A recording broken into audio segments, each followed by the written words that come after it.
Hi! ரொம்ப ஈஸியான pasta எப்படி பண்ணுறதுன்னு பார்த்துடலாமா? ரொம்ப ரொம்ப சிம்பிள் தாங்க. ஒரு பேனில் எண்ணெய், தண்ணி, பாஸ்தா, உப்பு இது எல்லாத்தையும் போட்டு நல்லா வேக விடுங்க. பாஸ்தா ஒரு ஆஃப் பாயில் வர வரையும் வேக வச்சு எடுத்து வச்சுக்கோங்க. இப்போ ஒரு பேனில் எண்ணெய், சின்ன சின்னதாக நறுக்கிய வெங்காயம் வதங்குறதுக்கு கொஞ்சமாக சால்ட்டு, இது நல்லா வதங்குற வரைக்கும் மிக்ஸ் பண்ணுங்க. அதுக்கடுத்து ஒரு மிக்ஸி ஜாரில் கொஞ்சமாக பூண்டு, கொஞ்சமாக இஞ்சி, நமக்கு தக்காளி மட்டும்தான் இதில் திக்னஸ் தரப்போகுது. ஸோ அதனால் நமக்கு தக்காளி எந்த அளவுக்கு தேவையோ அந்த அளவுக்கு நீங்கள் தக்காளி ஆட் பண்ணிக்கோங்க. இப்போ இது நல்லா மிக்சியில் அரைச்சிக்கோங்க. அரைச்சி வச்சுருக்க பேஸ்ட்டையும் வெங்காயத்தை கூட ஆட் பண்ணிக்கலாம். அந்த பச்சை ஸ்மெல் போகிற வரைக்கும் கொஞ்ச நேரம் நல்லா வதக்கிட்டே இருங்க.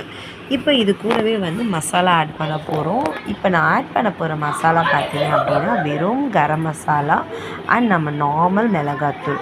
உங்களுக்கு ஃப்ளேவர் பத்தலை அப்படின்னா நீங்கள் எக்ஸ்ட்ரா ஃப்ளேவருக்காக பிரியாணி மசாலா அந்த மாதிரி நீங்கள் மசாலாஸ் ஆட் பண்ணிக்கலாம்.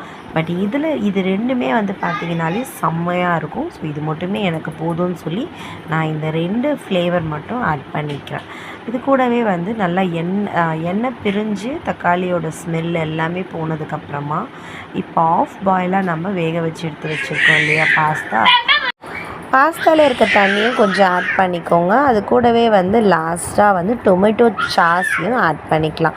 இப்போ அந்த சாஸ் நல்லா மிக்ஸ்ட் ஆன உடனே ஒரு 2 மினிட்ஸ் நல்லா குக் பண்ணிட்டீங்க அப்படின்னா தண்ணியெல்லாம் ட்ரை ஆகிடும். பாஸ்தா சூப்பராக ரெடி ஆகிடும். ட்ரை பண்ணி பாருங்கள்.